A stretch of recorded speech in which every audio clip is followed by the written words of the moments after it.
A Sea of Thieves The Shores of Gold sztori csomagban 9 történetet találunk, és célunk mi más is lehetne, mint hogy eljussunk a Shores of Gold kincsekkel, ősi titkokkal, rejtett sírokkal és halálos csapdákkal teli szigetére. Az első történetben sikerült megszereznünk a Shroudbreaker nevű erekét, ami elengedhetetlen ahhoz, hogy el tudjuk oszlatni a Shores of Gold szigetet körülvevő ködöt. Viszont miután megszereztük azt, a Mysterious Stranger-től megtudtuk, hogy a Shroudbreaker mágikus erejét adó égkövei hiányoznak, azok nélkül pedig egészen biztosan nem fogunk átkelni a ködön. Sziasztok, én Tomi vagyok, és ebben a videóban a The Cursed Rogue Talltale sztoriát fogom bemutatni, amely a második küldetés a The Shores of Gold sztori szálon. Ha esetleg csak segítséget szeretnél kapni a Talltale végigjátszásához, akkor az ahhoz szükséges útmutató videót itt megtalálod, vagy keresd azt a videó leírásában. Minden Talltale-ről 2 videót tervezek feltölteni, egyet, ami egy útmutató lesz, melyből megtudhatod, hogy pontosan mit és hogyan kell csinálni a Talltale teljesítéséhez, a másik videóban pedig el is magyarázom annak történetét.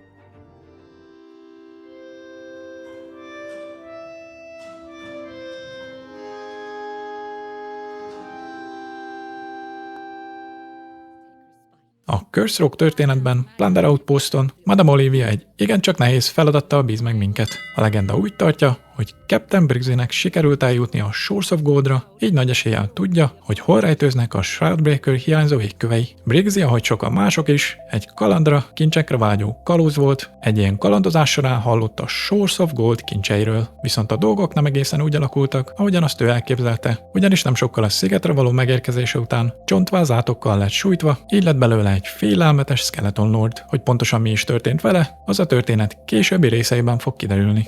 Madame Olivia az Order of Souls frakciónak leszállított koponyákból képes volt emlékeket kinyerni, melyek 2 csontvázbandához vezetnek el minket, akik egy-egy Captain Briggsyhöz tartozó ősi relikviát őriznek. Olivia pedig ezen erekék birtokában képes lehet meghatározni Briggsy hollétét. Captain Merrow emlékeiből megtudhatjuk, hogy bizony ezek az ősi relikviák egy ládában rejtőznek, mely el lett ásva. Az azt nyitó kulcsot pedig Captain Blake őrzi, akit pedig a kalandkönyvekből megtudott információk alapján a Shores of Plan régió déli részén találjuk, ezen a szigeten. Ez pedig nem más lesz, mint Wanderer's Refuge. Megérkezésünkkor Captain Avery és csontváz bandája már vár ránk, és bizony mindent el fognak követni annak érdekében, hogy védjék kapitányukat. Teszik ezt nem sok sikerrel, Avery más világra küldésével meg is szerezzük a kulcsot. Már csak a láda pontos helyére van szükségünk. Kalandkönyvünk ismét segítségünkre lesz ehhez. Blackheart Bill emlékeiből kiderül, hogy az Ancient Tyros régió déli részén hajóztak a ládával a hajón, mely Briggsy erekjeit rejti. Egy kisebb szigetet kerestek, ahol letáborozhattak és eláshatták a ládát. A kalandkönyvben található képek pedig segítenek minket abban, hogy pontosan behatároljuk, melyik szigetet keressük, mely esetünkben Lookout Point lesz. Captain Blake és csapata már vár ránk, a harc pedig elkerülhetetlennek tűnik. Megkezdődik a karcsata, melynek végén győzedelmeskedünk Blake felett, a ládát pedig ott kell kiássuk, ahol először megpillantottuk a bandát. A láda birtokában pedig nincs más dolgunk, mint kinyitni azt a korábban már megszerzett kulccsal. Abban pedig megtaláljuk a Briggsy által használt ősi tárgyakat, egy térképdarabkát és egy törött távcsövet. Vihetjük is vissza Madame Oliviahoz a tárgyakat, aki valamiféle még számára is tiltott ősi mágiát használva megalkotott számunkra egy iránytűt, ami el fog minket vezetni Captain Briggsyhez. Hajóra is szállhatunk, az iránytűt követvén pedig megérkezünk Kraken's Fall szigetre.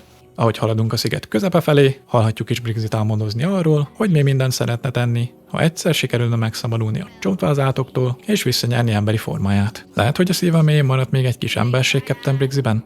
Mindez nem számít, ugyanis amint meglát minket, ránk is támad, nekünk pedig nincsen más választásunk, mint harcolni vele. A csata végkimenetele pedig a mi javunkra dől el, melynek végén meg is szerezzük a koponyát, amit kerestünk. Vihetjük is vissza azt Madame Oliviahoz, aki meglepődik azon, hogy sikerre jártunk és meg tudtuk szerezni egy Skeleton Lord koponyáját. Ha Briggsy egyszer valóban birtokolta a Shroudbreakert, akkor a koponyából kinyert emlékek el fognak minket vezetni a Shroudbreaker hiányzó égköveihez. Ezen kissé zavaros emlékekből Olivia képes volt kinyerni néhány nevet. Tasha, Suds, Salty, Wild Rose. Velük fogunk találkozni a következő Talltale-ek során, ez viszont már egy másik történet. Köszönöm szépen, hogy megnéztétek a videót, és mint mindig találkozunk a tengeren, kalózok!